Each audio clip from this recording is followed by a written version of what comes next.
Ladies and gentlemen, it's time for the Nighttime Show Announcer Showdown.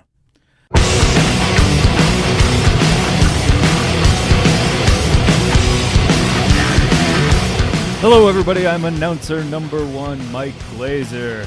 Your co-host for today is head writer of the Nighttime Show, Matt Walker. Today's guest, you know him from Family Guy, Late Late Show with Craig Ferguson, Skylanders Academy. He's dynamite. Give it up for Josh Robert Thompson as we throw it to our host, Stephen Kramer Glickman. Yo, what up, what up? Wham, wham. Very nice. Well done, Mike Glazer. Good job. All right, here we go. And Very competent. This is for all the money in the world. This is for the big position as second-tier announcer. Robbie Carlisle. And take it.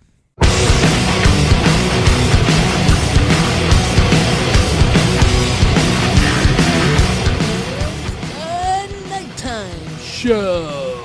I'm the other announcer guy doing the competition thing, Robbie Carlisle. And today we have this most amazing guest. He's been on Family Guy, tons of characters. He's been on the Late Late Show with Craig Ferguson. And you kiddies, you'll know him from the Skylanders Academy game. He's Josh Robert Thompson. And then we have this co-host, his name, and he's the producer on the Nighttime Show, live show. It's Matt Walker. And then the host, the big guy, the main one, the bald guy that's also main guy, it's Stephen Kramer Glickman. Yeah! Wham, wham. I feel like, wow, those were both announces. I feel like, what do you feel like? How do you feel, Robert? Listen, I got to say, I mean, all due respect, I like the initial mellow read. Sure. Mm-hmm. Very laid back, very Mike subdued, Glazer. very beardy. You know, Mike, I could hear your beard in the read, which was good. Right, yeah. That's very hipstery. People like that. Yeah, like if I'm selling a vape pen, people are going to be like, oh, Vape that's what we're pen, doing. kale chips, Yep, you sure. know, maybe some kind of a tampon commercial or Yeah. something. Like, Unicycle hoverboard rental. over to the CVS, pick up our deal. Exactly. Yeah. But Robbie, I got to tell you, I mean, you added your own flavor to that piece. I felt excited. I felt like I was back in junior high for some reason. I don't know why that is. I don't know why. Does anyone know what I mean? Is something about I it? get it. He's got this. It's like high school radio. I feel like I'm just finished playing level 2 of Super Mario Brothers. Oh, yeah. And, you know, I go upstairs and find my dad's Penthouse mags.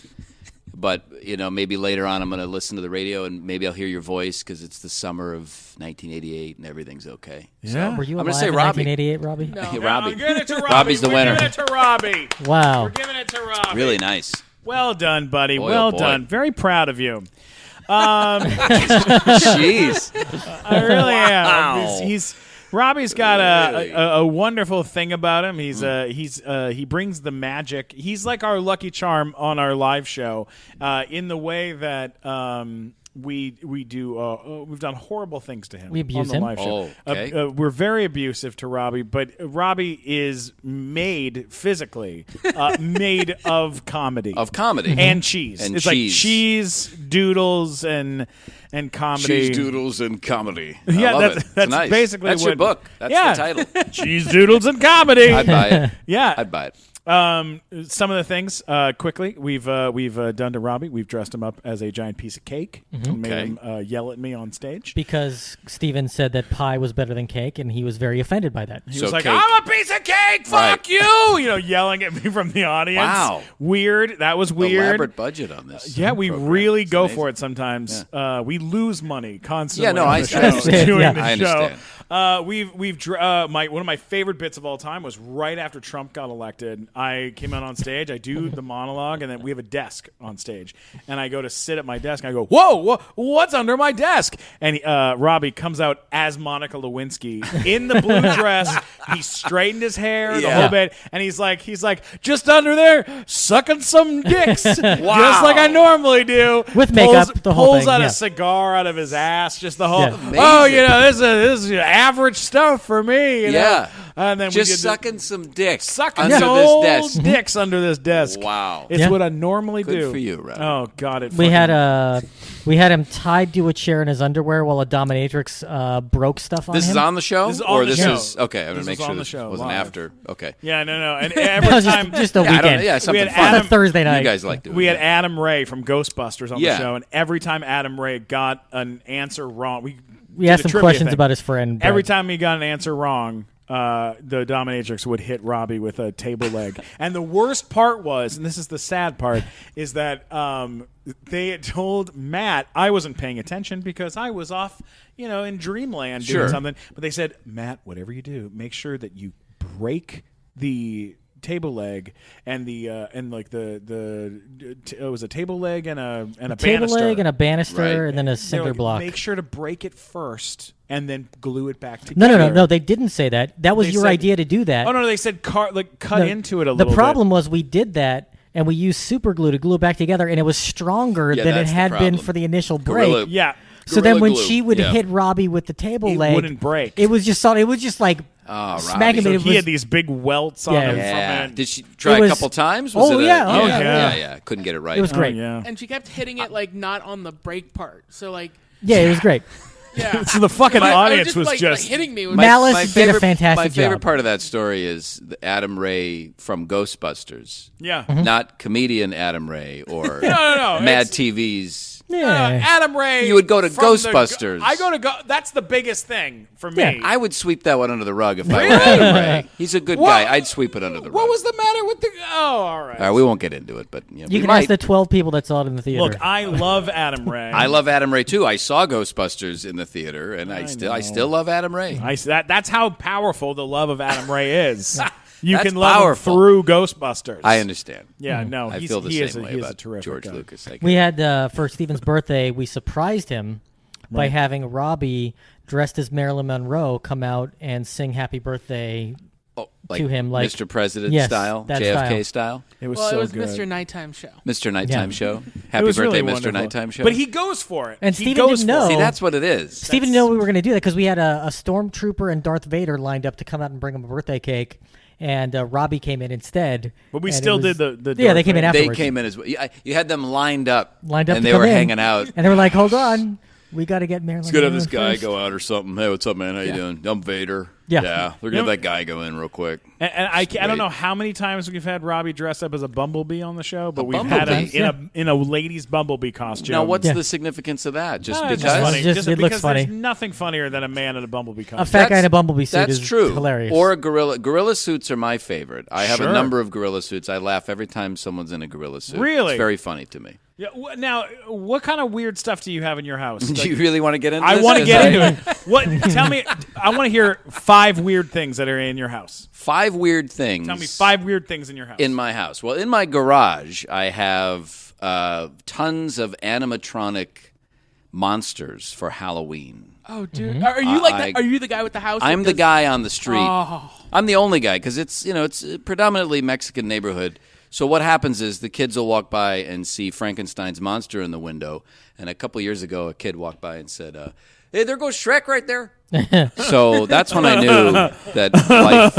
I was very depressed by that. Did you have a picture of Steven? Is that what? Excuse me? No. For God's sakes, How dare Matt. you? I have an animatronic in my living room. I do have an animatronic Frankenstein's monster that stands in my living room. Really? Yeah, when it's off season. Oh, I like That's that. cool. That's great. Off-season. That's great. What else do I have? I've got a Boglin, one of the original Boglins. That's kind of cool. Oh, I'm looking at a picture right now. Wow, of the Bumblebee outfit. Oh yeah. I'm being shown that. God, do I? I wasn't sure if I was supposed to acknowledge that or if this was like the radio thing where you go. Yeah, you can talk about it. We'll tweet And then it. I'm We'll not tweet it supposed at to. some point. What other things do I have? I love you have a Boglin. The old school puppeteered The old school. Boglins. The Boglins were from the 80s. I love And you Boglins. got them in like a cage that was made out of cardboard and a plastic cage that came down, and you could move the eyes back and forth, and they glowed in the dark. So cool. That was the thing, and they were really cool looking. And when I was a kid, I did a bunch of horror movies in junior high, And the evil creature, one of the evil creatures was one of my boglins. And I remember making green food coloring and a soap concoction that would be the foam that came out of the boglin's mouth. Cool. My mother was the camera person, so I'd say, "All right, Mom, when you get a close up of the boglin, you got to cut. You got to hit the pause."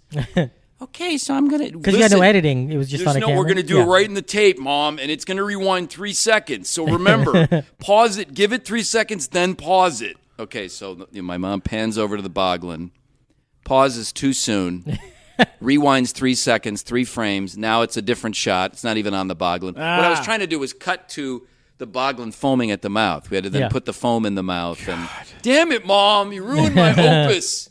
Now, were you shooting on VHS or on high 8? VHS at that time. Oh, yeah. This was 88. My grandfather let me borrow his camera. He was the first guy in the family to have the camera. Nice. So it's like, we're going to make horror movies. What else you got? What else? We got What else I Boglin, got? we got Frankenstein, We we got got Frankenstein. Monsters. That's 3. 2 else? more. Okay.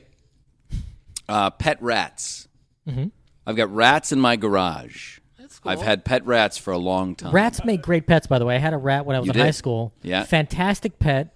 It's like they don't make a lot of noise. Wait, they don't smell. They hang on like a to come out of second. the cage and run around and Right. like play, and they're just very playful. Are these great pets?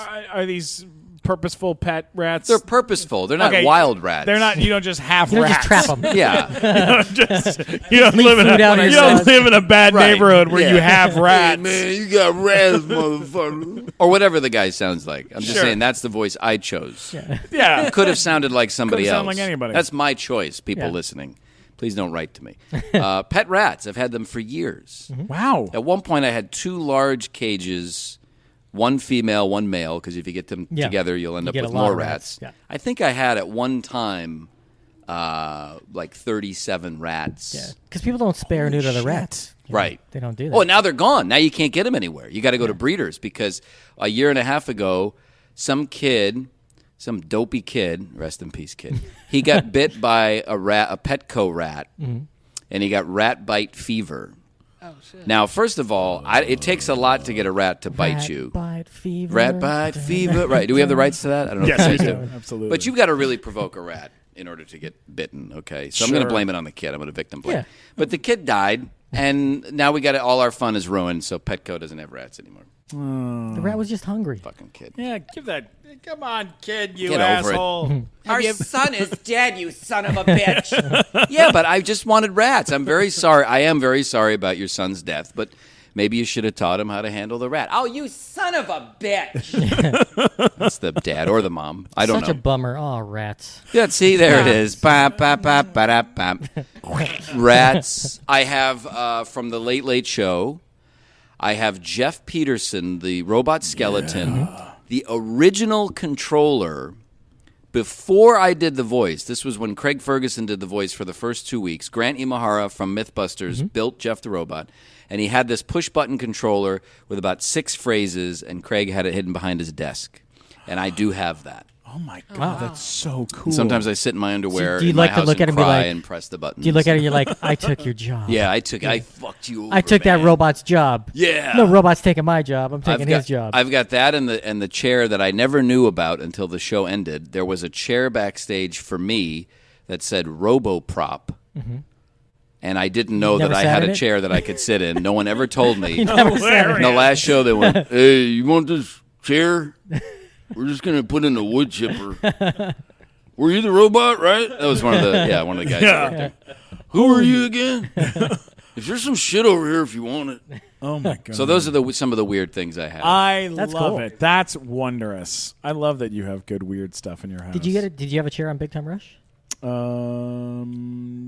No, but I had one on the Big Time Rush movie, and my name was on it, and I stole that from Canada, and I stole Where's a bunch the chair? of the other. Where's that chair? No, I just have the slack, the thing. gotta take the whole chair. You can't They sit on couldn't that. give me that. It was in Vancouver. They didn't want to Just give me take a it. chair to fly home with. No, we're not going to give it to you. You can't have it. Sorry, Steven. Oh, I thought of another thing. Sorry. Forrest Ackerman, Forey J. Ackerman, the creator of Famous Monsters of Filmland magazine. Of course. You know Forey, right? So, and this is boy, watch how I casually throw this next fact out. When I was involved briefly in Scientology, I gained access to all of Forey Ackerman's files. I guess when he passed away, he was I think the earliest literary agent for L. Ron Hubbard when L. Ron Hubbard was writing his fiction stuff back in the day. Right? So one of the folks over at the Scientology organization, I was doing audiobooks for them, I should say. I was doing really cool audiobooks, stories from the Golden Age, which were all like, Western, sci-fi, all the pulp fiction stuff. And so we would do radio play versions of those stories. Oh, cool. And they said, Josh, you like horror stuff. Would you like to look through, I don't know, this guy, Forey J. Ackerman? We don't know who he is. Would you like to look through his files? I said, yeah. So I ended up taking most of them, and I have all of those at my house. That's awesome. Wow. So that's that is a cool thing that I have. So when you say you were briefly... No. What? What do you mean? Were you a member at some point? Well, I was. Did you take classes? I did. See, because I know a guy, he was a comic, and he was involved with Scientology for like 10 years. Makes sense. And then he got kicked out of Scientology because he ran out of money. And I'm curious. He got kicked out because he ran out of money. He couldn't afford any more classes. Like, you can't come here anymore. I don't believe that. I believe he must That's what he have said. something else. I summarily dismissed myself from the organization. Really? I got involved. I won't name any names, but I got involved because of a voice actor. I was much younger then, and he took me under his wing and said, "Do you want to do these audiobooks?" And that was great. Honestly, for a young actor breaking into the business, I got to meet everybody in the business. It wasn't just Scientologists. It was every voice actor in town came in. That's great. Fred Tatasciore, that's how I first met him, and my buddy John Mariano, and all of these great performers. Bruce Boxleitner, that was really the highlight. Oh, awesome. Yeah. Tron himself I got to meet. Wow. How you doing? I'm Scarecrow getting and divorced. Mrs. King. You're doing these fucking audiobooks. Is that right, Bruce? Yeah, she's leaving me. Fuck you. What page are we on? That was Bruce Boxleitner. That was my Bruce Boxleitner impression. That was a very solid Thank you impression. very much. Look it up. You'll get it. But that was sort of the gateway.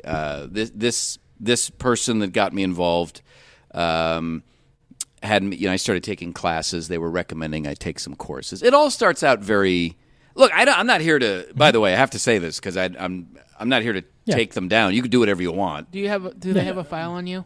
I'm sure they do. I'll say this. I used to play drums in a bagpipe and drum band here in Southern California, and one of our members was a Scientologist, so they'd hire us to play for a bunch of their events. Yeah. So we'd go to the compound.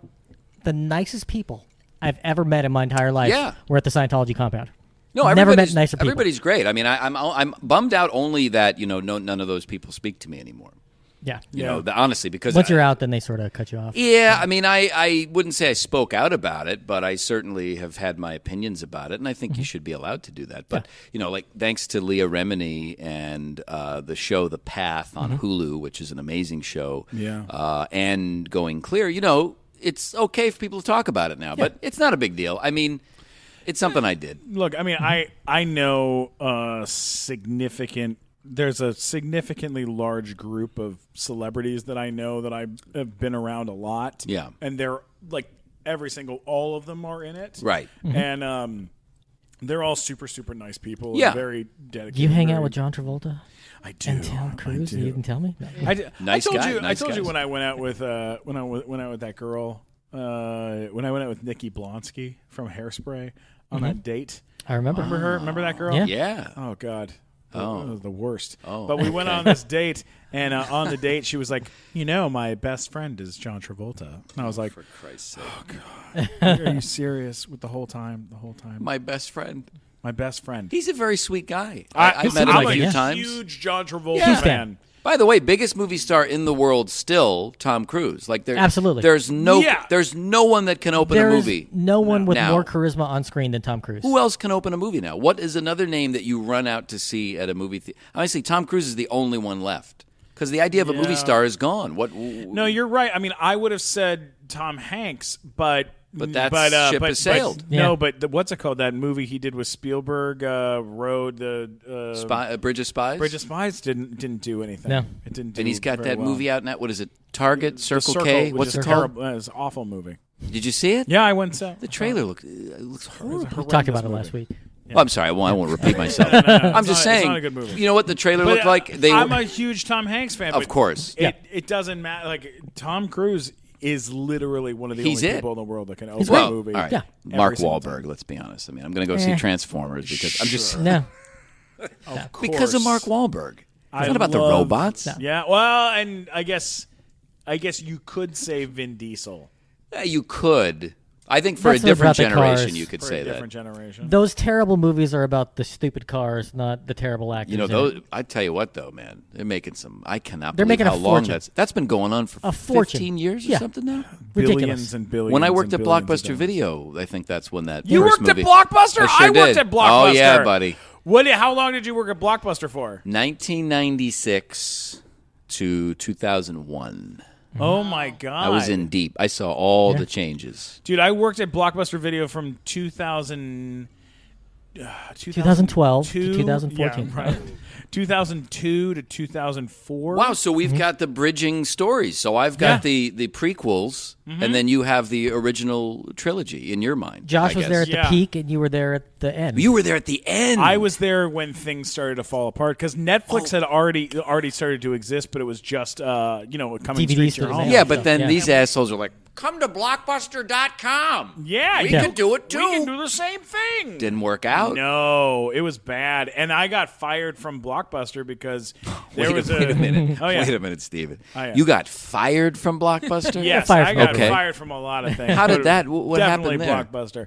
Well, I was working, and there was a guy. It was working, and then they said to me, "I wanted to see not Transformers. Sorry, Terminator Transmorphers? 3. Okay, Terminator Terminator 3 with the lady. Yeah. lady. That's a good one. Rise Fun of one. the I like that movie. Machines. Yeah. I enjoyed that film. Yeah, I love that movie. Yeah, the TX. Yeah, because she's like the super hot Terminator. I just like when she pulls up in the drive-thru and says she's looking for his lieutenants, and they're all kids at that point. It's a Mexican kid working at this taco place, and she goes, Jose Barrera? And then the guy's like, yeah? And then she just shoots the kid. Yeah. And I'm like, wow. Yeah, Love she's this movie. brutal. Yeah. I this liked is her. a great movie. This is a movie where there's a crane. We got a guy that could do wheelies on the crane. That's the story he always tells. Jonathan Master was a director. He's a great action director. Did you 571? Great movie with the submarine. And I was on this crane and he could do wheelies. It was great. But I hurt my shoulder.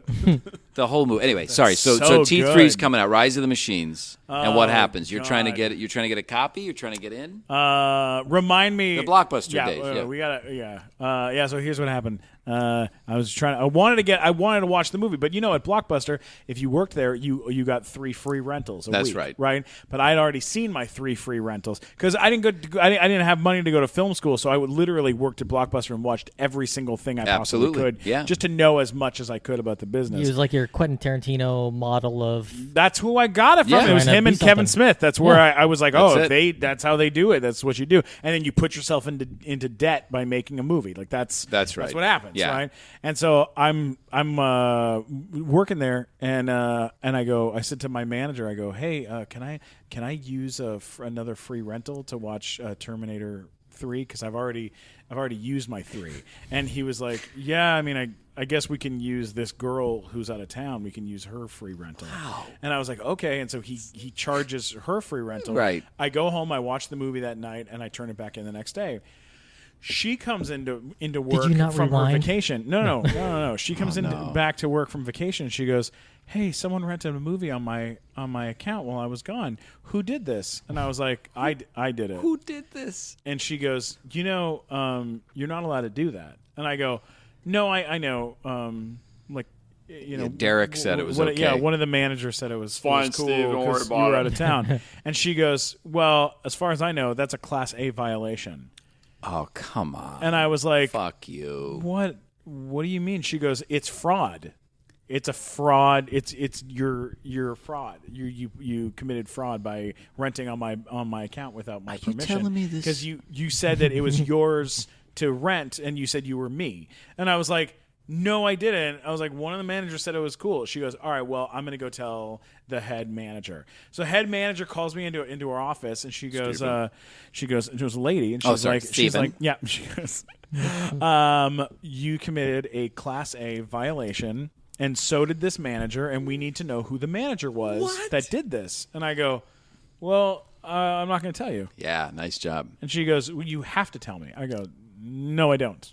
And she goes, well, you're protecting somebody for absolutely no reason. I can fire you over this, and I can dock your pay, and I can do all this stuff. And I was like, what are you talking about? It's one video rental. It's not that big a deal. And she just wouldn't give up, and so then she calls. Then corporate comes in. Corporate, this right? Is no joke. In Texas, this guy from corporate comes in, and was he wearing a blue polo shirt? He was wearing a suit. Oh, and he wow. was very, very upset. How with you me. doing, Stephen? I'm Mike Jenkins from the headquarters. What you did was against all laws of nature. Now I'm going to ask you one time, Stephen. Yes. I want to know. Did you or did you not use one of Nancy's rentals? I did. Okay, now which manager said that was okay? I'm not going to tell you. God damn it, Stephen. I'm not telling you. It is a simple question. You can't ask me, and you can ask me all you want. I'm not. Will answer the question. You can't handle the truth, Stephen. I mean, wow, That's dude. how it was.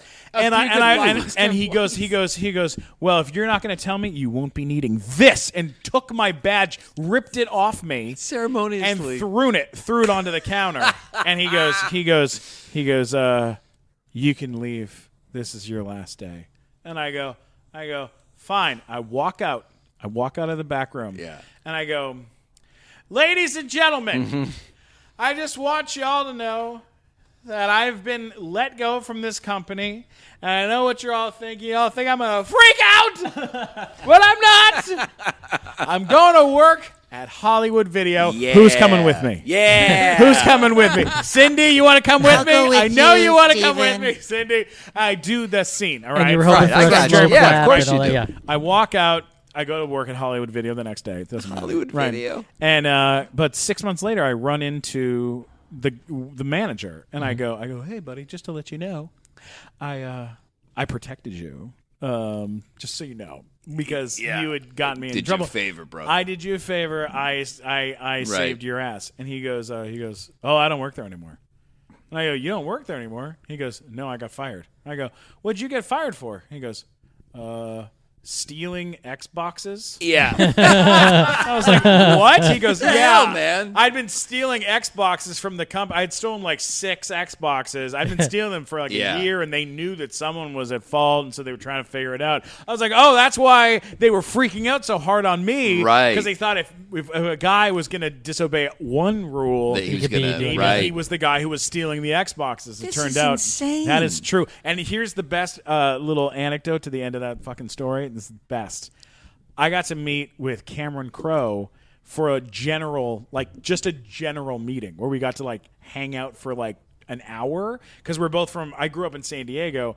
We actually got to like sit and chat about the business, and his kids used to watch this Nickelodeon show I was on. So Yeah. he just wanted to meet me. We got to sit down, and in the middle of it, I was like, by the way, when I got fired from Blockbuster, I did your speech, and I told him, and he fucking laughed his ass off. Unbelievable. It was man. great. It was like the best possible ending. Dude, we took we took ice cream, we took yeah. so many Cokes, we took Sprite, God. we took movies home. There was no limit on what you'd rent. We What's the just, statute of limitations on theft from Blockbuster?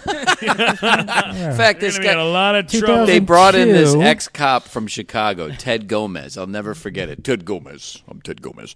This Sounds like one of the guys big in black. Breaking Bad. Yeah, Ted Gomez here, and they were looking for money. They were out $20,000. They were back in that day.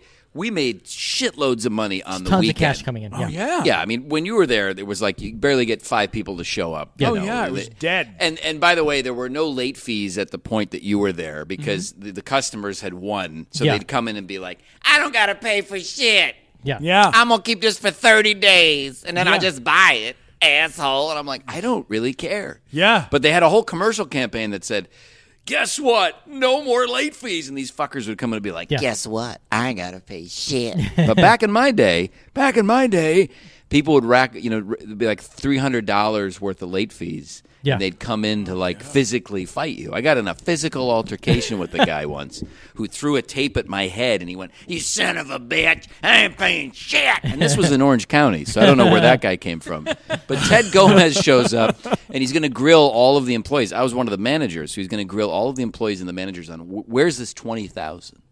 Whoa. Josh, have a seat. Ted Gomez. As you know, I've been sent from corporate to talk to you about finding the missing $20,000. As you can imagine, $20,000 is a lot of money, right? Yes, sir, Mr. Gomez. Now, I got a security tape here that shows you here by the safe. Now, every morning you had to open up the safe, and I think that day I was having like a terrible life crisis at the ripe age of 23. Sure. And so you see me on the video suddenly put my head in my hands, and I'm just kind of I was probably tired because I worked a double shift or something. Yeah. Anyway, Ted says to me, I'm just a fucking kid working at Blockbuster Video, and he goes, What's going on there? Maybe feeling guilty about the $20,000 that you took? and I was like, no, actually I was having a pretty bad day. And he says, All right. Well, after you got done feeling sorry for yourself, what did you do? I'm like, you gotta be fucking kidding me. Holy shit. So it turns out that one of the other managers just forgot to take it to the bank. You took the pouch of money up front, locked it in a drawer, and then you would go to the bank later on. They just kept it. It was locked in the drawer the entire time. Never Nobody even had taken the money. How long had it been in the drawer? It had been in the drawer for 2 weeks. Oh, my God. And Ted Gomez is giving me Grilling shit. you, 22-year-old, stick figure of a boy. I don't know. When did they find the money? It was like a couple weeks later. Some girl got fired for it. Oh, wait a minute. So I worked at Hollywood Video. Yeah, buddy. Yeah. That was the one. And, Bringing the heat. Like right at the end, it was like my first job, and it was right as everything was going to like shit. And I worked there as a way for me to sell weed to all of my friends and not be at my house, because then all they would do is put the cash for an eighth in the return. Yeah, nice. Let the cash fall down. I would grab all the movies, put it in my pocket. You know what I mean? And then they would and then I'd hand them an eighth outside where the cameras weren't. And the rest of the day, all I'm eating is Toll House sandwich cookies, those ice cream sandwich Oh, cookies. yeah, right. And just watching them. And then when we all knew we were getting fired and shut down, they just took all the VHS and threw it in the dumpster behind the Hollywood Video.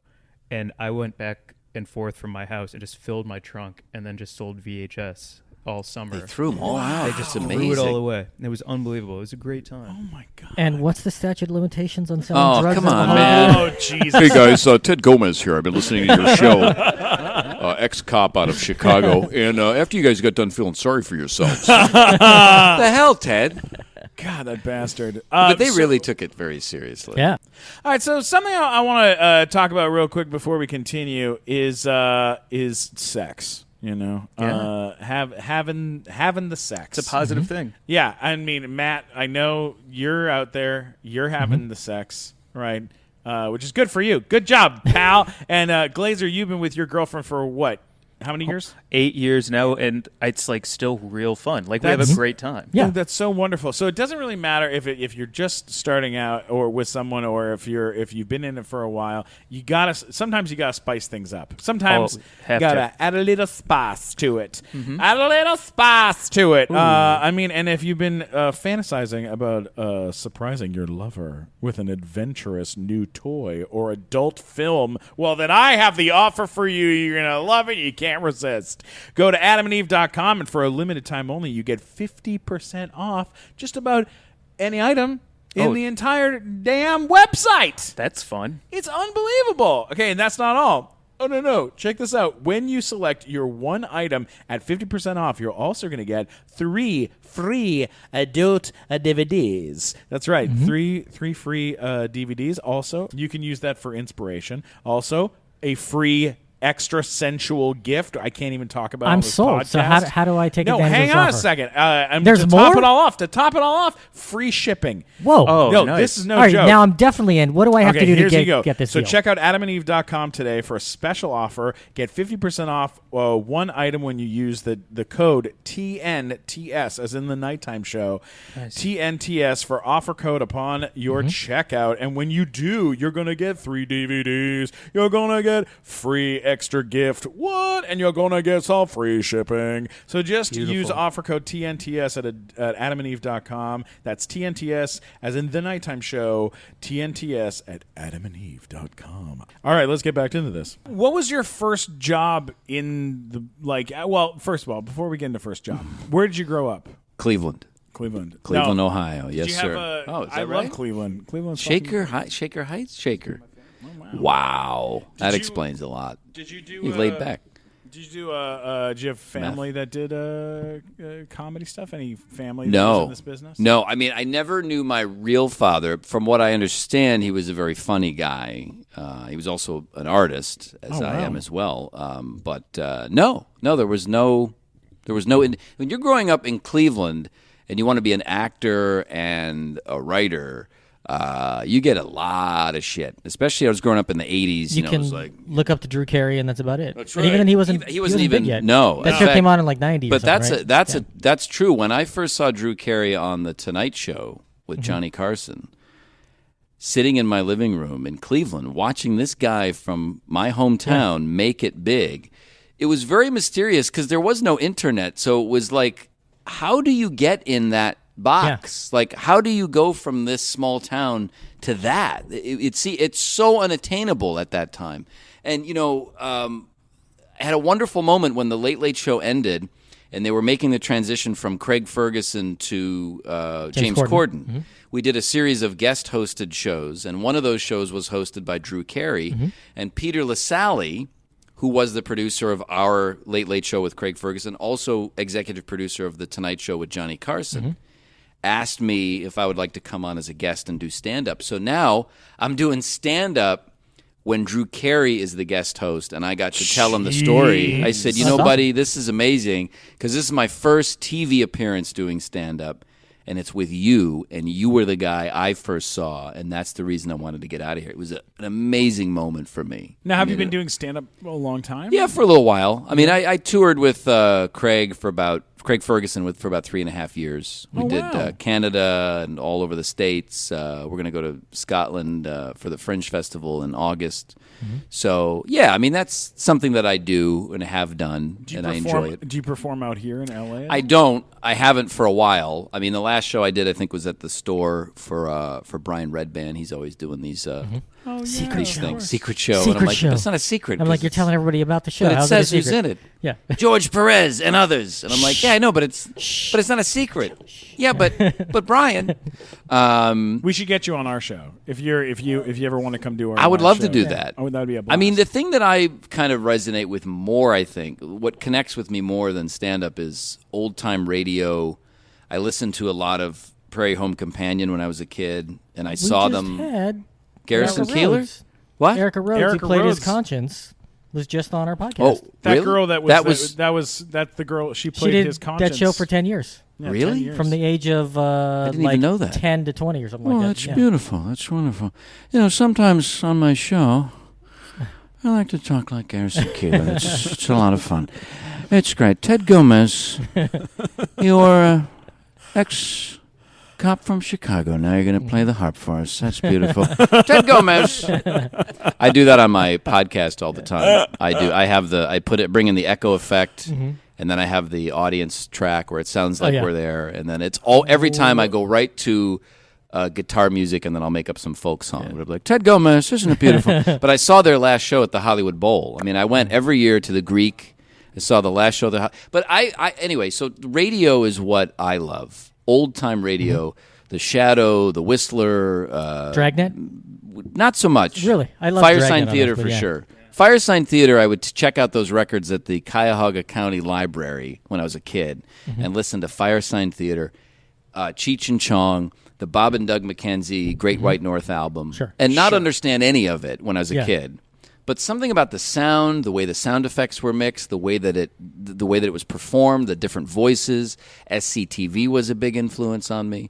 So I enjoy that stuff more, that kind of very experimental improv. When I do stand-up, I wouldn't really call it stand-up because I tend to go out into the audience, and I really enjoy that. Sure. The danger of that for me. I get that. That's what I like. Yeah. That's what I grew up with. And then I would make TV shows out of my basement as a kid for many years, all through high school. Jeez. Did Johnny Carson, built my Tonight Show set out of a refrigerator box, put the bald skull cap on, and used white shaving cream to make the hair. Were you like Rupert Pupkin and I King was. of Comedy? Yeah. Yeah, it makes Down your sense. Yeah. basement? Yeah. Except it was my cousins that were my audience. My little Yeah. cousins would all be my guests. You know, when Yeah. I was in junior high school in eighth grade, my teacher. I was in this private school where it's just one teacher, one student, very small school. All right, let's get started. Yeah. And she said, "Is there anything we can do to make a history class more interesting for you?" Wow. And I said, "It was a real weird little school." And she Is was that like, special ed? "Well, it was like it was like an at-home schooling private school. It was weird. It was a They weird came to place." your house. At home No, I school? went to like a school, but it was just me and Then one that's not teacher at for home. every class. No, I know. It's just a I weird. think that's but then special ed. No, it's not special ed. Did you take a short bus to get there? I did not, but thank you for asking. Just ask it. I'm asking questions. The worst friend. Tell you, the he's worst. really tried. He's chipping away at it. He's He's trying to get some I truth. My feelings are slowly being busted into pieces. Were you Yeah. hot for teacher? I was hot for teacher, especially yeah. Gary. Yeah, what's up, Steven? Now, how can I make this more comfortable for you? Exactly. Well, they Tom said Brokaw. I could do. That's what it sounded. It turned into Tom Brokaw. Yeah, I'm no, sorry. I like Tom. Brokaw. Dave Letterman is. I had a stroke, maybe. I don't know. They said I guy. could either do a test every like a quiz every week, a test every 4 weeks, or just a midterm and homework. And I said, how about instead of that? What school gives you options like that? It's How's a that weird a school. thing? We paid a lot of money for me to go to this Yeah, that weird makes school. sense. Oh, you paid money to go. Yeah, to no, school. it's a private school. Oh, Right. you're- And I Your said, private special I said, ed is how very- about this? I said, how about instead I write and produce a show that I host, and it'll all be about history. And you give me a chapter, and I will write a script, and then I'll perform the script, and I'll say, oh, this week is all about this, and we'll show clips from like fake things in history. Right. And I learned in 8th grade how to edit and how to shoot. Is Yeah. that when you did your video of the Archduke Ferdinand getting Yep, shot with your that's what it was. aunt And and we had uncle? my That's a great grandparents in the car getting murdered as Yeah. the Archduke. This is how the war started. Yep. And then we showed it in the class, and I mean to the In the class, you said class. it's just you. Showed It was to the just class. me, but they had other students that also went to the school. They just brought weren't it in the for same an class. audience. Well, they're for all this? in separate rooms. Yeah, and they're but like, they all brought them "You can all meet in your to friends watch, and then I got to That was do like special ed film day. Yeah. God, what is the He's matter really with peeling this? away the layers. Really pushing. Steven. He's trying to really get to it. push. We have special ed audience members. You know that. Yeah, what the I hell, was man? I was actually in special ed, and Oh, it's boy. nothing like that. It was nothing. Did they beat you? No, we had an autistic kid. What kind who- of question is that? It just seems What's the matter with you? Bobby seems like he got beaten in school. That's all I I'm saying. was beaten in school. Yeah, See, but I was not, right. but not by in the- special yeah, ed. by the students. I Come was on. right. He got beaten in school. What's the matter with you? Anyways, my God. I see what I see. I'm a what's bad going person. on. No, I So much know it's better than okay. I mine. see what's going on here. Matt is the worst person. Hey, so Matt, as always, I brought a bottle of Fireball whiskey Yeah. to the show because It's a good time. Fireball is the best. It's the best. Makes every show better. It makes everything better, man. It makes dates better. It makes dancing better. Mm-hmm. It makes podcasts better. It makes shows better. It makes stand-up better. It makes dealing with your family better. It makes crying better. It's so much better. I love it. I'm going to drink some right now. And you know what? If I hold the bottle up, you can actually hear the Fireball whiskey you talking. can't hear it talk. Yes, you can. I'll take the lid off. Hang on. Okay, now I'm going to hold it up. You can hear. Steven! Yep. That's the Fireball. Wow. That's in the bottle. to be inside you. Oh, all right. Steven! Hey, Fireball. How are you? I'm so horny, Steven. I'm sure you are. All right, now let's. want to do it with your stomach. Well, get in there. Get on in there. I'm going to drink you down, right. baby. Here we go. Yeah, swallow it. Yeah. Get in there. Ooh, how's it feel in my stomach? Feels so good. Yeah? Oh, my God. So good. Hey, who's making all that racket? Oh, God, there's another man in here. Steven, you whore. How much stuff do you have in your stomach? Who's in my stomach? Who is that? He looks so handsome. Oh, that's Gary. Yeah, Gary, don't you remember? Gary asked if he could. I slid down an onion ring last week, bro. Yeah, he needed a place to stay. Yeah. I'm Airbnb-ing my Your stomach right now. Definitely, yeah. So Gary, how is it in there with It's good, bro. I'm not ready to blow out anytime soon, man. That's cool, man. I'm gonna hang out in here for a while. I hope you don't mind hanging out with Fireball Whiskey. Oh, it's going to be great. We're going to party together. We're gonna give him ulcers together. Aren't we? Oh my God! Let's Hey, kidney stone. Gary, let's do a let's- sloppy seconds. I'll be Let's inside get revenge you. for him eating us, even though we want him to. Yes. Yes. Just kind of rolling inside. I think you should go see a doctor, Steven. I probably should. Guys, Fireball Whiskey, it makes everything better. All right, let's get back to the show. Have you seen, Matt, have you seen those new billboards? They're in Silver Lake. Maybe they're around here. It'd say there's like a guy with red hair and it says Ginger Curious. Have you yeah. seen not those seen yet? that. Yeah, have you gone to his website? No, What is man. I've thought about it. That website. Did you go to it? Yes. Now I'm interested. There was Do you remember there were billboards all over town that said if this man owes over $1 million in Yes. child support? Yes. Same guy. Oh. It's some project. It's some Kickstarter movie thing. I was looking for that other It's the guy same for a guy. long time. It's the same guy. Oh, Is it based shit. on Matt with like just his big dick and knocking up women? And now he Matt has a big Knocking dick. Is up that your women. thing? You just knock up women? I've never knocked any woman up. He looks like one of those guys. He's though. just Downstairs. constantly knocking up No, women. it's always those, unassuming guys that have like the giant dicks. It's such a pain in the ass. Well, his personality, he's got like this skeevy, horrible like, personality. How you doing? Hey, but then like, oh, of course you got a big penis. Yeah, no, he's Great. It's usually the guys who are like they talk about having a big penis Right. don't have a big penis. Right.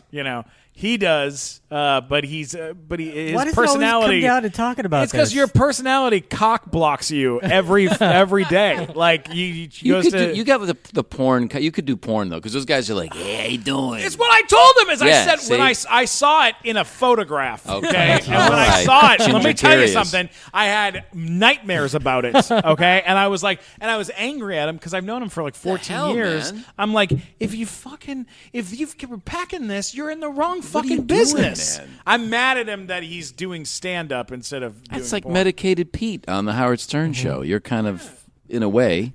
Well, that's very insulting. By the No, way. it's not. Comparing This guy someone to has. medicated Pete. Well, my God, he's got a giant penis, is what I'm saying. You have to go where the work is. That's what I'm saying.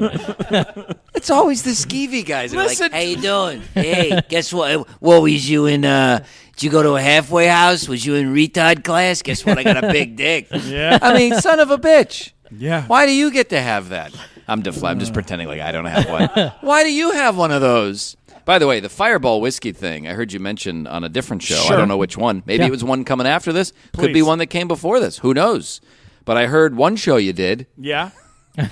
where you talked about giving out Fireball whiskey shots. Yeah, we always do. We always do. You're wearing a Fireball whiskey hat. Oh yeah, they give us That's so true. much Fireball stuff. Yeah, it's the Fireball best. whiskey is truly my We love guilty Fireball. pleasure. It's great. Get out of here. It is. Are you serious? Oh, God, it reminds me of home for some reason. It's right? so good. You know what I mean? I'll send you a bottle. Fireball is fantastic. Like if you want to get the party started, Fireball. You break the bottle of Fireball, everyone's having a good time. Everyone's Absolutely. having. You order Fireball at a bar. I love the looks that bartenders give me. Yeah. You know they're cool when they're like, "All right, anything else?" But if they're like, "What are you doing, bro?"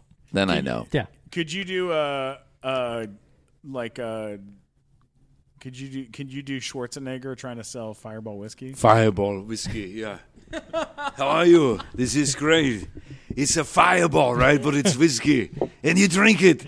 It's like a fireball, right? For example, it's like a volcano and the lava is coming out. And then you would take a bucket or some type of urn, maybe of an urn or something. Or I don't know what you do, but you gather it and then you bottle it. It's fantastic. You will love it. And you would totally drink it. And it's like, it's like you're drinking dreams.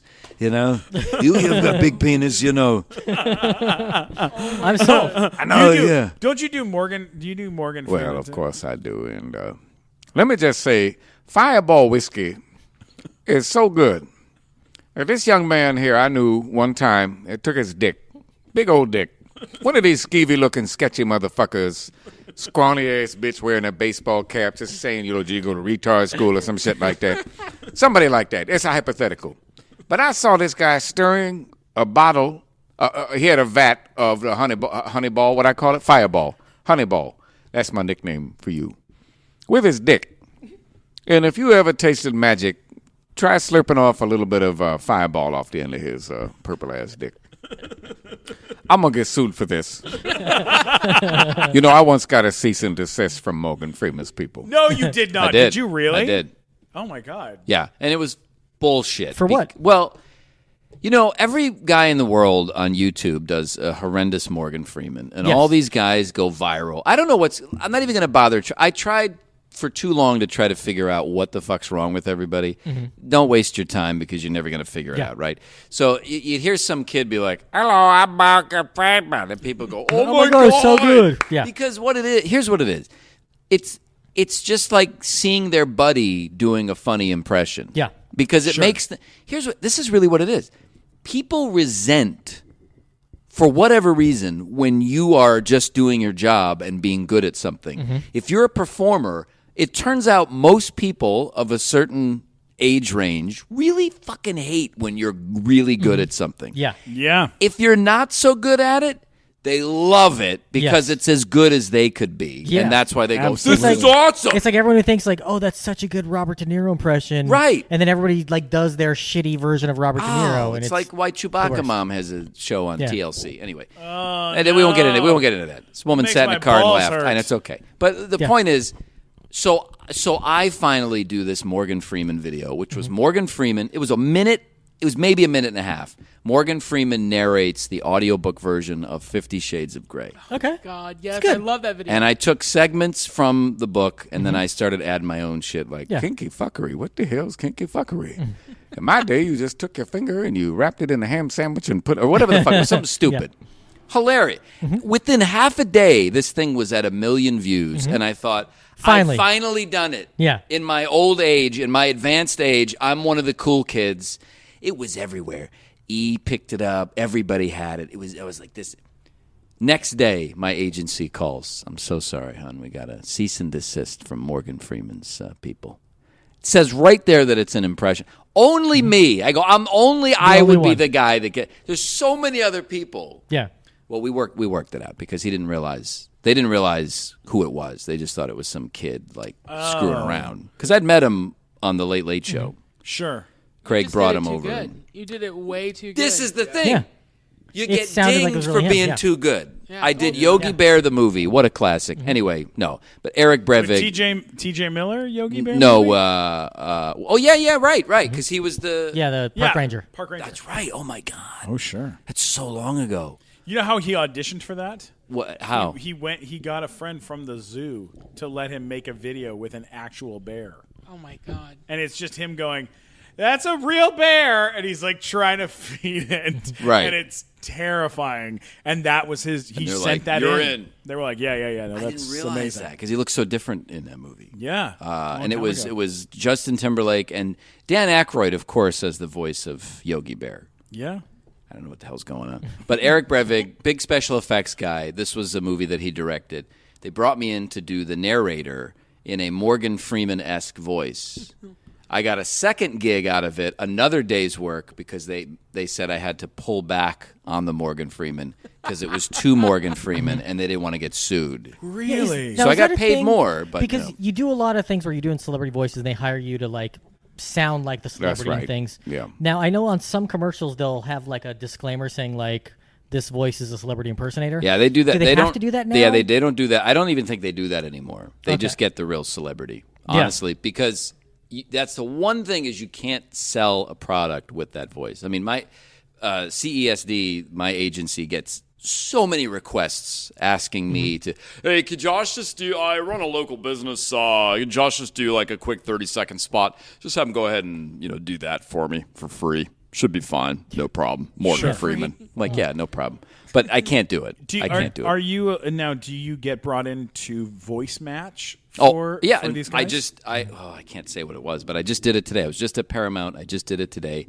It was for I'm not going to say the name. Nobody say the name. It was for somebody who very recently passed away, and it was an unfortunate circumstance, but I had to come in and do their ADR. Oh, wow. okay. That's and amazing. I get called. I did one for Nick Nolte. There was some political show that he just did. He played a politician. Yeah, sure. I did all of those episodes because his ADR was a nightmare.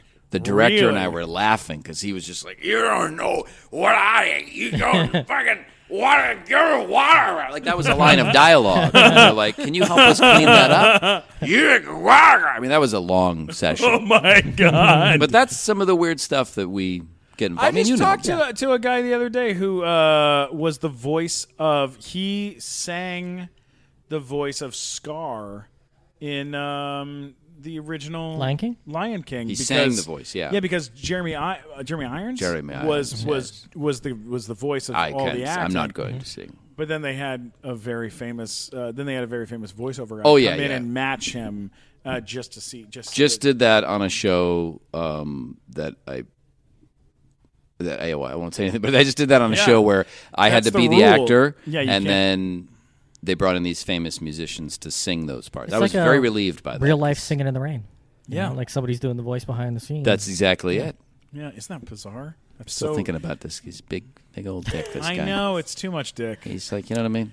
Well, we can change the subject and talk about how Robbie loves... Can I tell that quick story? Oh, okay. Please. Oh, all right. That quick thing real quick? All right. I worked on the Late Late Show. Okay. In between Ferguson and Corden. And I saw you were Drew Carey. It was my first job I ever liked in this city. I couldn't believe it. My first job was when Bob Oshak was the guest host to get all the cameras right. And just like Robbie dressing up as the bee, we have a very sordid past, Robbie and I, competition-wise. My first job on the Late Late Show was playing a T-shirt gimp who wore leather daddy pants and threw out T-shirts in between segments. No shit. Yeah. That was you. Oh, wow. That was me. Did you have the beard? Not like this. No. Yeah. And then on the Drew Carey one, that was the first monologue joke I ever got on the air, was the first guest host with Drew Carey, and it blew my mind. Orange County Bakery is being sued by 39 people for selling a cake laced with LSD. Actually, it was just one person hallucinating the other 38. That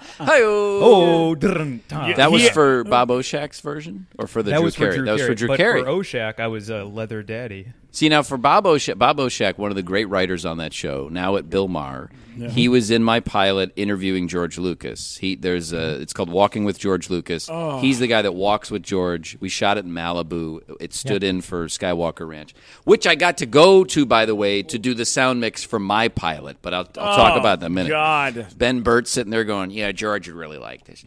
And I'm like, that's great, Ben. And Gary Rydstrom next door mixing a little movie called Star Wars Episode 7. And I'm like, can I just take a look? And then I saw the movie and I went, oh, okay. But, right? But Drew Carey, but the test show was with Bob Oshak. This is when they moved the Late Late Show set. They moved our set over to another part of the studio. So they took our entire set, disassembled it, moved it over to another part of CBS, and then we had to do test shows to test the equipment and make sure everything was fine. None of these aired, by the way. Mm-hmm. Bob Oshak was the host, and I came out as one of the guests. Peter LaSalle, still producing this like it's the Tonight Show. Love the guy, have a lot of respect for him. He's been around forever. I mean, he's got the Johnny Carson history. He pulls me aside after the test show. No one's going to see the show. Mm-hmm. And he goes, listen, you were You were a bit out of control out there. You want to just calm it down a little bit. You came out. Let me tell you a story. Johnny Carson never liked Dudley Moore. And Dudley Moore would come out and do all these bits, and nobody liked him. This is before Arthur came out. Wait until they know who you are to do that stuff. And I was like, I felt like I was being chided. I was a little boy, and I'd done something. I'm like, yeah, I know. I said, I know. When I do the Drew Carey show, which will be aired, when Drew Carey's the host, I'm not going to come out like that. It's just I know Bob Oshak. This was a way for the employees to blow off steam. Yeah. And I'm getting notes on a performance on a test show. By the way, how pissed was I that they never once asked me to be the guest host of any of the test shows? This is the thing that I was really harboring. Like Bob, totally, I get it. But we did test shows when we moved to HD cameras. Mm-hmm. This is in 2009, I think, or 2010. Jeez. They said, Josh, how would you like to be Jeff Peterson on those test shows? We're going to have the audience coordinator guys be the hosts, and we need you to help them out. And I'm like, what about me? I'm the guy behind the, but I've gotten over it. I'm fine now. I got a big dick. I love that, dude. That's so amazing. Bob Oshak, brilliantly, when we started doing the nighttime show live, one of the originally writing the jokes on the show, it was Matt Walker, Mike Black, our announcer, and me. The three of us would sit around. We'd try to come up with bits. Right. And then Sam Tripoli. Oh, Sam Very Tripoli. funny. Tripoli was like, do you know him? Oh, well, yes. He's such a funny When stand-up. he did shows at what's the sushi restaurant? I don't know if it's around anymore, on Sunset. There was it Miyagi's? Mm-hmm. Right. So Jay Davis, this is way back in the day, 2005. This is the era of, what's his name? Dane Cook having a big billboard on the Sunset. When he was at Miyagi's was the big one, and then the other one was what was the other place? Laugh Factory. Oh, well, no, there was a place that was across Dublin's. the street. Dublin's, right. That was the other place he did, yeah. So Jay, that was my first stand-up ever, was at Miyagi's. Wow. And Tripoli was there. And I remember I was laughing a little too loud at Tripoli's stuff. And he goes, what is this guy? What are you, Ed McMahon? He goes, all right, come up here. And he made me sit behind him on stage. And just anytime he told a joke, I would just go, yes! Yes! Oh my god! That's how I met Sam Tripoli. Oh, it's so love great. Love that guy. So you all through. So he was Tripoli, part of the. Tripoli was the one that came to the three of us and was like, "This show, this live thing that you guys are doing, this fake, we had this done big live, he talk show. He guest hosted for Tom Green on Tom Green's Webovision. Okay, we did it right. as a talk show with a band. Robbie, and we put Robbie in his underwear, just his underwear, and had him hold all the cue cards behind the camera. Nice. And so then every time we'd have a camera on Robbie. So then we would cut to Robbie whenever a joke didn't work, and I would yell at him for standing there awkward. Yeah. And our band was just a guy playing saxophone. Like I that love was our it. band. Yeah, it was Yeah, very it's like fun. public access Watkins. feel. Yeah. So Yeah. then we tried it at the Comedy Store, and then Tripoli saw it there. that night and was like, "Let me write for you guys. Let me help this be a better Wow. show." And then we moved it to the Lyric Theater, and when we got to Lyric, he started kind of building up on it, and then the Hollywood Improv was like, let's make this the Saturday night 10 p.m. show once a month. And when we moved there, then Bob Oshak started writing monologue jokes for us, and so did Mike Glazer and Mark Mealy and Jason Hadley and a couple other guys. So got a lot of people sending jokes, in, which is great. But like the core group, the guys that we get together with on a monthly basis is Glazer and Bob are the ones that where we sit down and we go through pages and pages or Still. to this day. I mean, like this past month, my favorite joke from this past we do a monologue at the top of the show, but we get dirty and say fucked up stuff. And Sure. I think Sounds like Bob. one of the jokes was what was it about? It was just Easter, huh? It was Easter. Hey, you guys went egg crazy. You guys. Oh, the only place that there weren't eggs was in Hillary Clinton's barren uterus. Yeah. That's one of my favorites. And then the other one was Hey, did you guys hear about this? Was amazing. It was on the internet. Everyone saw this. April the giraffe had a baby. Did you hear about that? Live on the internet. April the giraffe. Man, there's nothing more beautiful than a beautiful baby giraffe bungee jumping out of its mother's pussy. Yeah, pussy. Just gorgeous, right? Just what? It's like a cat. It was like a cat pushing a tray of lasagna off a table. Oh my God! Just Who wrote that one? Miracle of life. This guy. Wow, that dude, was him. That was him. The tray of lasagna. Oh, just it was like a dirty water balloon falling into a gas station toilet. I mean, just oh my God, the miracle of life. I mean, just the sure. room was shaking. Yeah. You know? Like that's up there. And then my other favorite that I think Oshak wrote or Matt wrote was did you guys hear Amy Schumer just said she will no longer be taking pictures with fans. It's very sad. Yeah. But she will still catch all the fish you can throw at her. Just like meat, just like brutally mean. Man. Yeah. We were like, oh, why No, are I you love so it. mean? That's how Bob and I would joke like that backstage. Yeah. And just So much we'd always fun. go, "Oh my God, why did you say that?" Well, because It's the thing best. that I always liked about doing a monologue too, and especially the monologue jokes that these guys write, is that we're not on TV. Right. We don't have to be clean. Well, that's the And problem. Yeah. We can say things that are like chauvinistic or Yeah. racist or really fucked up, and as long as it's funny, it'll fucking Of course. kill in the Yeah, because you room, watch Kimmel know? and you go, I mean, not Kimmel, Fallon. You go, "Oh my God, Yeah, this it works. is like, what is this? What So are we how did doing?" you end up getting the job on Ferguson? Ferguson. How'd that happen? Well, I was doing public access TV I did it for 10 years, 98 to 2008. Tons of shows. I did a late night horror movie show where I built the set and I had puppets and I showed crappy movies. That was out in Chino. That was out by the men's prison. I moved out here in Your 95. version of Elvira without tits? Exactly. Okay. Yeah, really scrawny, big dick though, big dick Elvira. But this was because growing up in Cleveland, we had about 6 or 7 horror movie hosts at one time when I was a kid. We had Big Chuck and Little John. There was Houlihan, Big Chuck and Houlihan, super host. Elvira was syndicated. We had Frank and Drac. I mean, we had all these. Ghoulardi, Son of Ghoul, The Ghoul. So I grew up watching all of these crappy late night horror movie shows, and so I made my own. I built the dungeon set out of the old styrofoam rectangles that used to go inside the VHS cover boxes at Blockbuster Video. They would throw these out as we were getting more DVDs. They would throw out bags and bags of these white rectangular pieces of styrofoam, and I took about 10 bags of those home and glued them one by one to these big pieces of cardboard. What's the statute of limitations on How stealing dare you. styrofoam How from dare you. Blockbuster? God. This is Ted Gomez here. I noticed you stole a lot of stuff there. The drumsticks, we're going to need you to pay us back for that.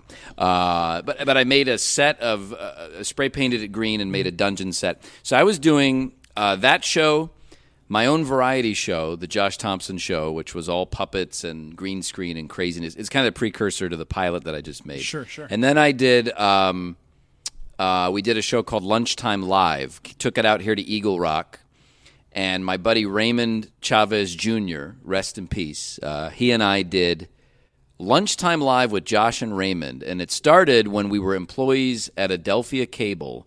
And during our lunch break, we would sit in the control room, and he brought a video camera into work one day. And we patched into local channel 16 and ate our lunch and took phone calls on our company-issued phones.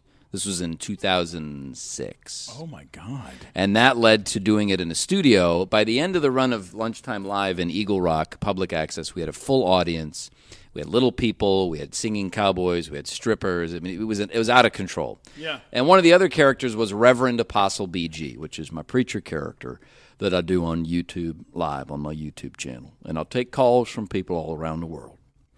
And that was the character that one of the writers from The Late Late Show saw on public access TV. Joe Struzzulo, who's since become a very good friend of mine, he was getting stoned and watching public access TV and saw this preacher, and I gave out the email address, and he emailed me and said, "What the hell else do you do?" And I said, "Well, Arnold Schwarzenegger on the Howard Stern Show." And he said, well, I write for this little late show. And I'm like, yeah, whatever. He's not saying the name of it. He's full of shit. Well, it turns out it was the Late Late Show with Craig Ferguson. That was 2007, February 2007. And they brought me in to just do the voice of Arnold. And then they put prosthetics on me and a muscle suit. And then pretty soon I started doing like via satellite interviews as Arnold Schwarzenegger. Craig, how are you? And that was it. I was on the show for 8 years. Wow. Did that show for 8 years. Yeah. And then Jeff Peterson didn't come along until later on. That was about 2010. The robot, the talking of robot. Course. Yeah. Just for people that don't know. There are a lot that don't know. Wow. Have you ever gone through a McDonald's drive-through and said, Sarah Connor, do you want to come with me if you want to live? Say the line, Sarah Connor. Come with me if you want Wait, to hang live. on. Do it again. I want to. Have you ever gone through like a McDonald's drive-through? Yeah. Right. And then told the employees in the Arnold Schwarzenegger accent, Sarah Connor, come with me if you want to live. Wait, can you do? Wait, Robbie, Can can you you do do it? an impression Can you of do the Arnold voice? Schwarzenegger? I don't think I can. No, just give it a shot, Give though. it a Like, shot. wait. I want to Try hear it. your best Arnold Schwarzenegger. Yeah. Sarah Connor, come with me if you want to live. It's not, it's not bad. You get the gurgle in there. I like that you say her name before. Sarah Connor, come with me if you want to live. Yeah, I don't Sarah, remember come the with me if you want to live. Yours is Come with very. me. It's understated. It sounds like it. That's the other problem with the Schwarzenegger impression is people like the comedic gurgly. They go over the top. Yeah, they go, oh, it's awesome. Yeah. Josh, do yours. How are you? That's not good. Yeah. You suck, yours dude. Yours is like you That's could not- actually do that. As My a person. brother does That's that, always- but like Yeah. way better. My brother took a shit on a cat, went viral. He's in talks with NBC right now. The Cash Me Outside girl has a better I agent can't even. Yeah. than me. I went and made a $120,000 pilot, and this bitch pencils on her eyebrows and has a deal. How about Because that? she beats people up. How about that? That fucking. Because of Dr. Phil. Oh God. Why You not little go- bitch. Why not go beat up Dr. Phil? Maybe that's the plan. just I'm get going to go 100 kick Dr. Phil's ass. Because of you, I wasted $120,000. Hey, Dr. Phil, you son of a bitch. Who are you? Let's talk about the pilot of pilots. Now, I saw the original trailer for this. I believe somebody, maybe Gaston from Meltdown, Beauty and the Beast? the owner of the comic book Right. shop, or Regina from WonderCon, not WonderCon, from LA Comic Con. Maybe it was one of these people. One of these people, or Piot Michael. Probably Piot, yeah, Very because he's in possible. it, yeah. One of those guys posted it on Facebook, Mm-hmm. and it was. I remember seeing the preview for it and just being like, "This is everything I could imagine being cool." Yeah. like it's so fucking cool. It's so well made. The teaser, yeah, that was the teaser. That teaser Yeah. was gorgeous with the Beetlejuice music, yeah, the Danny oh, Elfman yeah. stuff. How did this happen, and what happened here? Well, I made 2 teasers. I actually made one several years ago, and it was okay. It ended up kind of being just a bunch of YouTube sketches. Oh, John Schnepp posted it. That's who it was. Oh, really? Yeah. Okay. Yeah. Well, there you go. I lot mean, of- and I got the old crew together, the people from Public Access. Group of people that I used to work with years ago in Public Access, they were kids back then. They were like 14, 15 years old. And then they went off to film school, and they got really good at what they do. And these guys are about 26, 27 years old. And Kamel Alloway is a friend of mine, great filmmaker. We just have this way of communicating without speaking as creative people. He knew exactly what I was going for. I said, I want to do a Mr. Rogers, if Mr. Rogers' Neighborhood, if Mr. Rogers were Don Draper, if Mr. Rogers was openly drinking during the show. I want to go into Pinwheel was a show that used to be on Nickelodeon. The early years of Nickelodeon had a show called Pinwheel. I want to revisit all these children's shows, but I want them to be fucked up, and I want it to be for adults. And I want to do like an SCTV type thing. I want it all to be improvised, and I want to get all of my favorite people that I work with together. And that's exactly what we did. We got everyone together, and we made this crazy show where I could be, George Lucas. I could walk around as George Lucas, which is great. Yeah. Oh, the whole idea about Star Wars, you don't realize it's just Luke's sexual fantasy. The Sarlacc pit is just a big sort of vagina. Once you realize that, the rest of the movies kind of make sense. And you're in full prosthetics Full as prosthetics, George yeah. Lucas. And So- you look exactly. It's pretty with amazing. The chin and the Yeah. giant chin, the Yeah, whole bit. Greg it's McDougall. so good. Greg McDougall was the makeup effects artist, good friend, also from Cleveland, who did the Gizzard. And it's great because we spent 3 days looking at various George Lucas necks through the years, and I had to pick which one I liked the best. And then Katie Lucina is the person. She does all of my hair. She punches all the wigs herself. She made the mustache and the beard and everything, all custom made. And it was totally worth it. I mean, it was like a 3.5-hour makeup process. We shot in Malibu at a place called Saddle Rock Ranch, which is Malibu Wines, Malibu Safari. You can go there. There's giraffes, and you can see water buffalo, and it's weird. It's Can a you weird watch place. the giraffes have other giraffes? You bungee can jump out do, of their yeah, bushes? sure. Bungee jump. Yeah, yeah. It's like a lasagna kind of a thing. Yeah. It's a really great Yeah. joke. We've got a character in the new Star Wars. It's a talking lasagna. it's digital, but I mean we have kind of an actor in there. You got to kind of have him there. Yeah. People have an eye line or something. They're always whining about that, but we got rid of him. No, here's the thing. I love George Lucas a lot. We'll get into that some other time, but he's one of my favorite filmmakers just because he's such a maverick. And the thing I admire about the guy is he did exactly what he wanted to do. Whether you agree with it or not, the guy did it exactly his way with his own money, which is insane. It's insane. Especially now, he was like, I'm just going to make these movies with my own. Fuck you guys. I don't give a shit. Jar Jar. Fuck you. So, but I wanted to do. Now, here's what's crazy. So we shot Walking with George Lucas, part of the sketch of the show. We did Carl Sagan. There's a segment where we do Cosmos, and I walk along the beach and talk about different things. All improvised. So I had my crew, the prop department, just build things and not tell me what they were going to be and then just set them out there, whether they set them on the beach or whether that was during the George Lucas sketch. We shot in a church for the preacher. We did 8 hours in a church where I was the holiness preacher, and we had a full congregation, and I said, just set shit all over the place. Don't tell me what it is. So it was really pure improv in the sense that nothing was worked out beforehand. We shot for 8 days. We got this beautiful pilot. And then we had this crowdfunding campaign to finish it. We raised. I honestly thought I was going to raise about $1,000. I figured people were going to be like, "We don't screw you, bro. You're a celeb. You were on Late Late Show, so you must be a millionaire, bro." That's what people think, by the way. When you do a show and they're like, "Well, you're set, dude. One episode of Family Guy, you got a house." No, I don't. That's like less than half the rent, sir. But we raised $51,000. Wow. We wanted to raise $25,000. That was our goal, and we ended up raising $51,000. And I was just blown away. Using Periscope, using Facebook, just reaching out to people.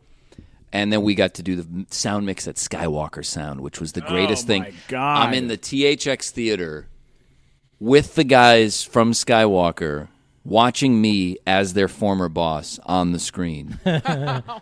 And Ben Burt, who's like the king of sound editing. He was worked on all the Star Wars movies, all the Indiana Jones movies. He's the voice of Wall-E. He's done everything.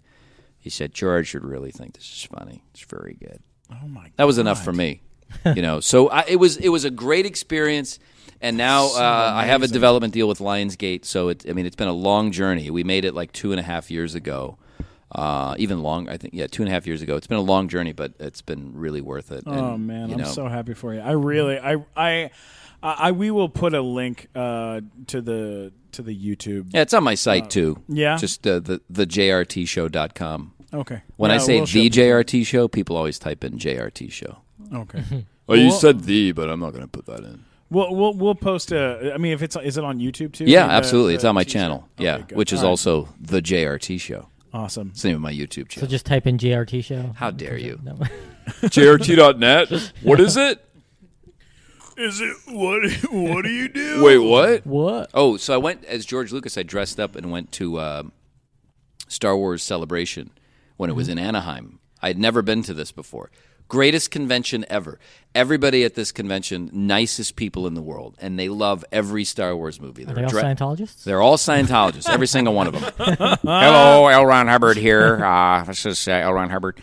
Now, of course, This is what his lectures would sound like, by the way. a fellow walks into a laundromat asking for a hamburger. Why, that's somebody we can work with. Of course, you don't ask him what he wants on the hamburger. You ask him how his day was. Of course, you start to bring him up the tone scale, and then, now we're in a conversation. Now, of course, we start to see his private pain champagne. I mean, 6 hours of this shit. It's the best thing. It's the greatest. I could do it all day. Oh my god! Fellow walks into a Krispy Kreme store asking for a pizza, and we go, well, what kind of crust do you want? Of course, now we're off to the races, and he starts telling us about the Venusians. Of course, the Russians know about that. And then, so there we go. Chapter 2. I mean, my God. That's what, I had a crazy person experience the other night that I've told about 5 people already, because you ever have like a crazy person experience, and then you just go, well, like we had this thing happen. It sticks with you sometimes, like I was walking by Togo's, and there was a woman sitting in front of Togo's eating Chinese food, angry, like she was a big lady, and she was nicely dressed, but she was in her about 60s. She was piling chow mein into her mouth, and I look over at her, and I just for a second, and she looks at me and she goes, "Are you gonna buy me a pastrami sandwich?" I go, "What?" And she goes, "Are you going to buy me pastrami sandwiches?" I go, "Well, you have to wait till you finish your Chinese food." I don't. Yeah, right. I mean, one thing at a time, lady.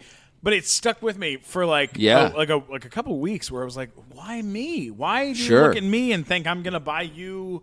Do I have a pastrami sandwich look where I buy?" Yeah. But you do. I've run into a couple that. people. It turns out that she does this constantly. She goes to restaurants and sits in front of them and then yells at people to buy her food. And she's not homeless. She's Now, just a lady. do you feel bad about that because you're not special anymore? Yeah, I do. I felt like it like was before a- you were like the guy. I was the guy. Maybe it's that guy. Maybe I'm the pastrami We've sandwich. got Yeah, just a a random character in one of the special editions that's a talking pastrami creature. It's called Pastramius, and he's from a planet. It's all pastrami people. Well, the other night it's kind of interesting. I got picked up by an Pastrami Uber people. driver. Sure. I got picked up by an Uber driver, and it was a guy. He picked me up in a Toyota Tacoma. So it's a pickup truck. Yeah. Which is weird. How you doing? Yeah. Just make a little extra money on making ends meet. Yeah. My favorite phrase. Making Weird. ends meet. That's bad. That's a bad Making phrase. ends meet. Want to see my girlfriend's pussy? Got to hear my wallet. Yeah. That's the guy I worked with at Blockbuster, by the Oh, way. God. Are you serious? Kevin, yeah. No. At that time, he was in his 50s, and I thought he was ancient. He always smelled of booze. He'd come in and be like, got laid off at the factory next door. Hey, you want to see my Mexican girlfriend's pussy? Oh, my God. He had like a photo he took of her vagina in a photo booth and then laminated it and had it in his oversized wallet that he put in his back pocket in his khaki pants that he wore to Blockbuster, which were super tight. So it was just this big square wallet in his ass, and he'd be like, see my girlfriend's pussy? My name's Kevin. How you doing? Hey, Josh, I'm going to step out and have a little drink, all right? Is that okay? I like him a lot. He's the man. He sounds like a Kevin great guy. Urbanski, if you're out there, bro, please call into the show. There's no calls. We don't take calls. I love So people just call like you. that. Yeah, just what I was going to say was I was at the Star Wars convention, Oh, yeah, please. the Anaheim, the Star Wars celebration. People there were just Everybody wanted to take a picture with me, and it felt so fucked up because nobody knows who I am from the Late Late Show. But as George Lucas, I couldn't walk a foot without being attacked. Were you in the... Full makeup, walking around, no and I had way. a sign that said "Greedo shot first." And then I was holding my, and the video is up on my site as well. And I'm holding the Jar Jar Binks doll and walking around talking to people. Then we did it again at Comic-Con.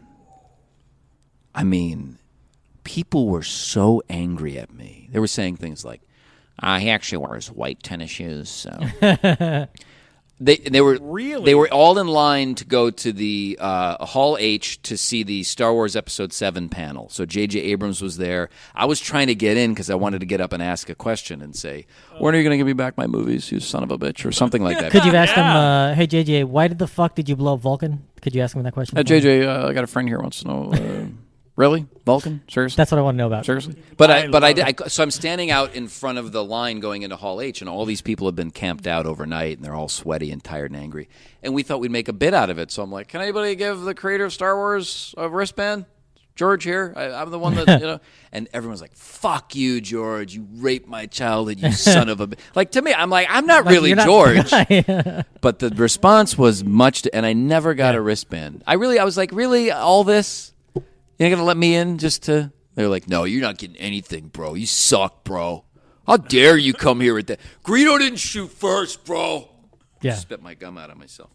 Anyway, I know. I'm sorry. I got really angry. Give me a pastrami sandwich. I'll get you a pastrami sandwich. Give me a pastrami sandwich. Well, I would, except we're at Genghis Cohen, the greatest Chinese restaurant in all of Los Angeles. They have great food here. They really do have great food, and it is just an honor and pleasure to always be recording our episodes. You know, whenever I drive by Genghis Cohen, I think, that's good eating. Genghis Cohen. You can also get a nice, good stiff drink at Genghis Cohen. You really can. Ask for it by name. Stop by and say Steven sent you, and you'll get something. Yeah. You'll get acknowledgement. A free moist towelette. Who was that? Was I don't that know. the- I guess that's that woman. I don't know. That She's lady. too. Can you buy me a Pastrami sandwich. That's nice. This is Is that the end of the show? I think so. It was so quick. What is you do an hour? Is that how it works? How long was that? Hold on, I gotta turn my. There's a lot of activity going on here during the show, by the way. There's a lot of people. Been an hour 19. Okay. I do about a 90-minute show. That's pretty good. By myself, 90 minutes. Wow. Telling stories. Taking phone calls, though, too. I take phone calls. Oh, wow. That's a How dangerous often do thing you do to it? do. I try to do it almost every day. Wow. Monday through Friday. Really? Yeah, it's Man, stupid. Steven. I know what I'm thinking. Do you have a booth at home? No, I set up lighting setup in my. I use that Mevo cam, that camera I was telling you about. Livestream made this camera called Mevo, which is one camera that does 9 shots, and you can sit and direct way. it. You can direct it off your iPhone or iPad. Are you serious? Yes, You have this. I've got it. I love it, and you How much cannot was it? borrow it. How much one of the cameras? $400. It's not bad. Totally reasonable for what it does. Now also working for Android, but I mean, come on.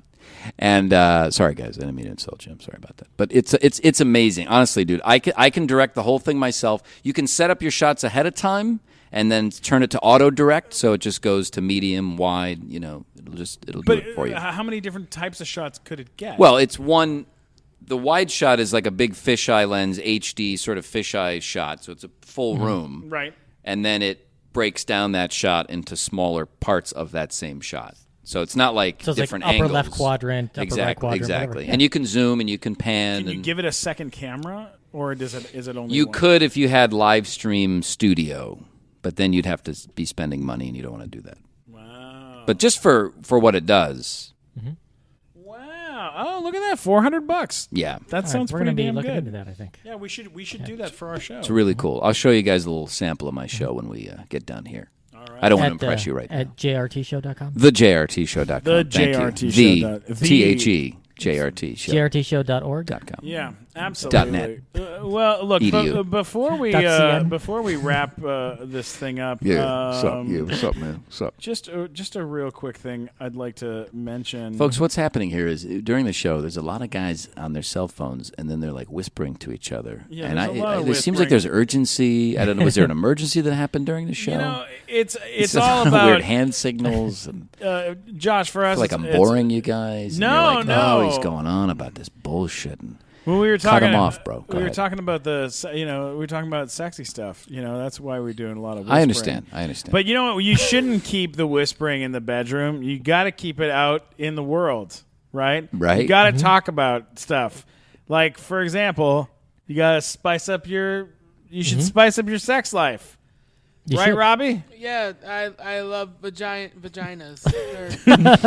They're great. and how would you do that, Well, Steven? if you love vaginas, you're sure going to love this. Go to adamandeve.com, and there for it a is. limited time only, you can get 50% off any item. And they've got everything over there for men's and for ladies. Oh, that's great. Oh, yeah.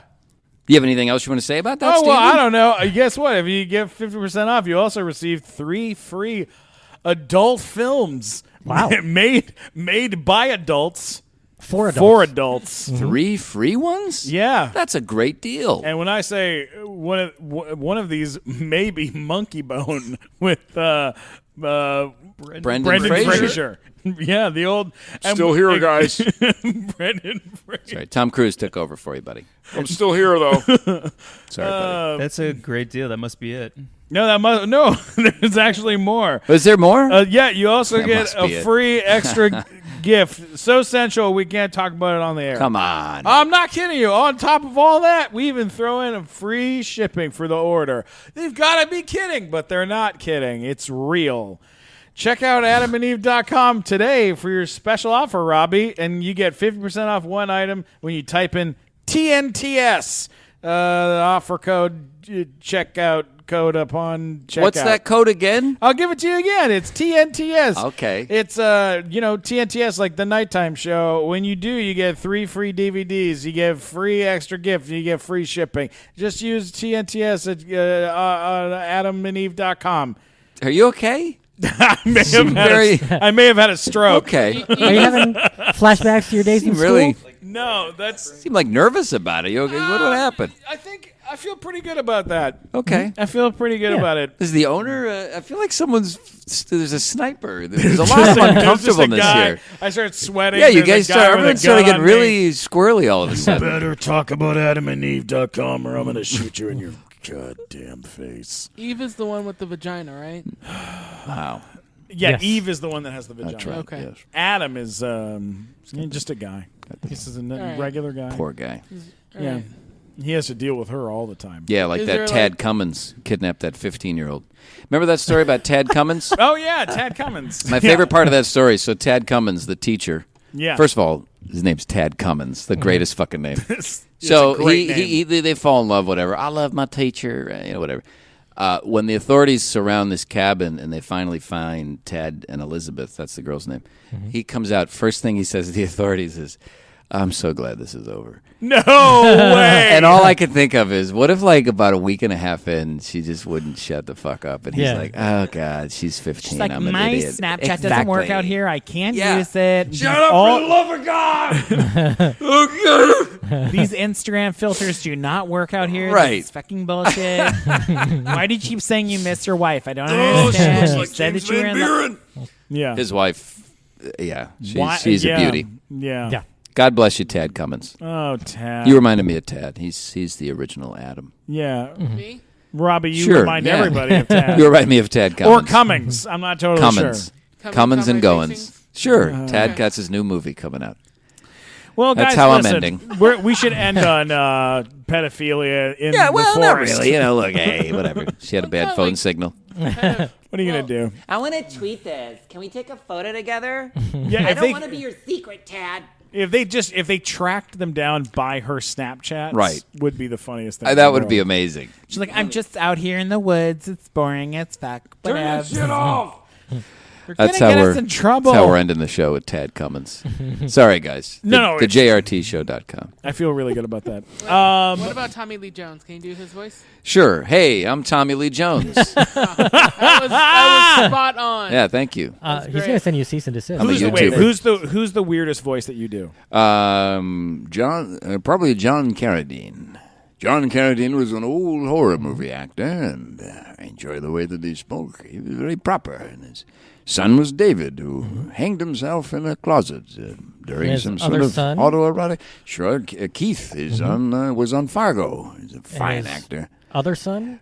David Jackie Carradine. Because one of them was Revenge of the Nerds. Yeah, Revenge of the Nerds. That's is that Keith? I forget No, which one. Keith. It doesn't matter. The point is, I had a lot of That's sons. a lot of them. weird. That's a weird one. Talented sperm, that guy. Do you have one that's a weird voice that you do? It's weird seeing you do Tracy Morgan because I do Tracy sometimes. I love you, Tracy Morgan. that's It's it. great. Do it. I did a fake Zyrtec commercial on fake- YouTube. okay.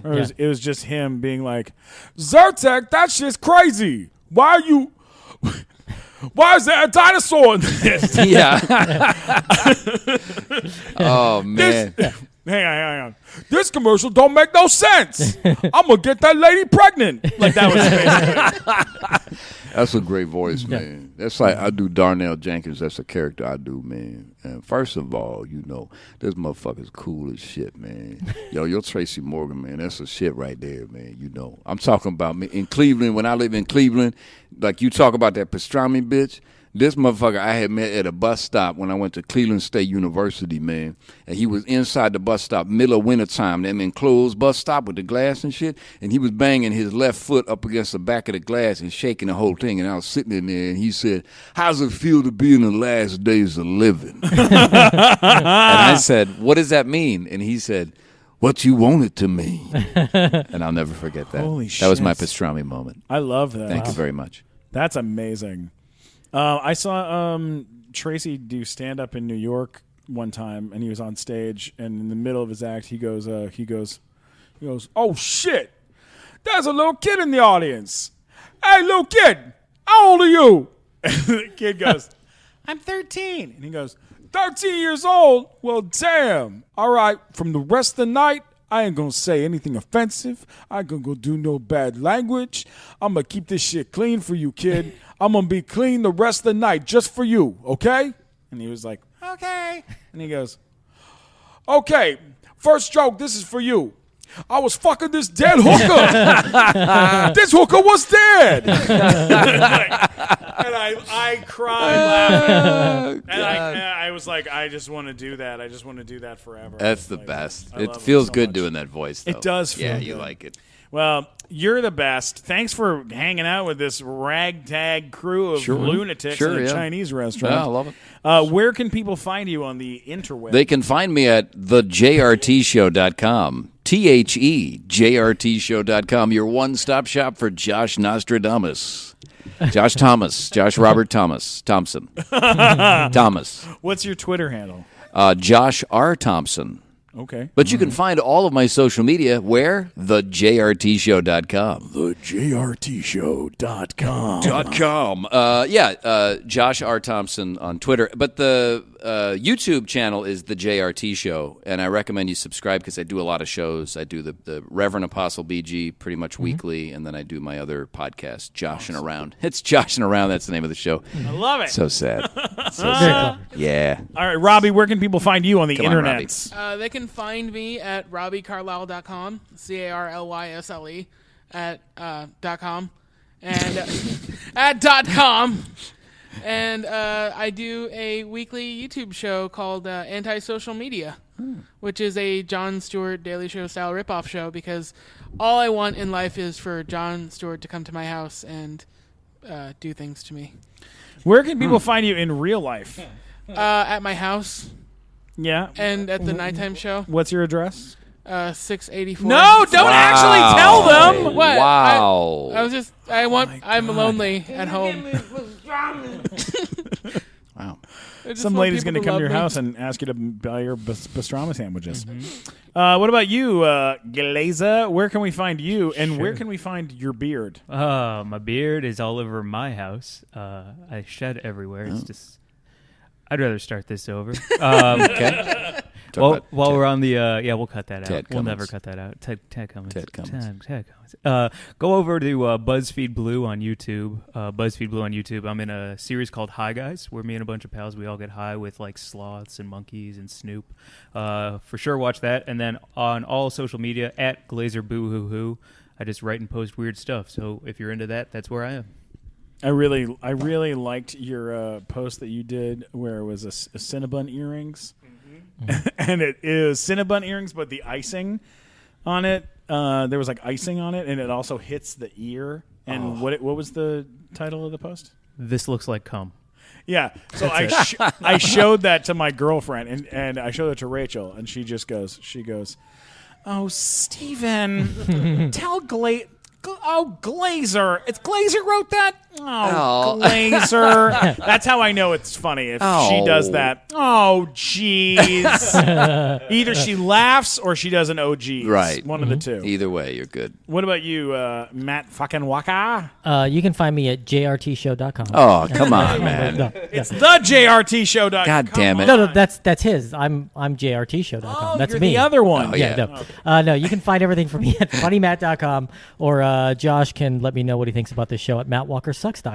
Yes. Yeah, Which is a real website. I'm going there. You should. It's brilliant. I'm going to go there.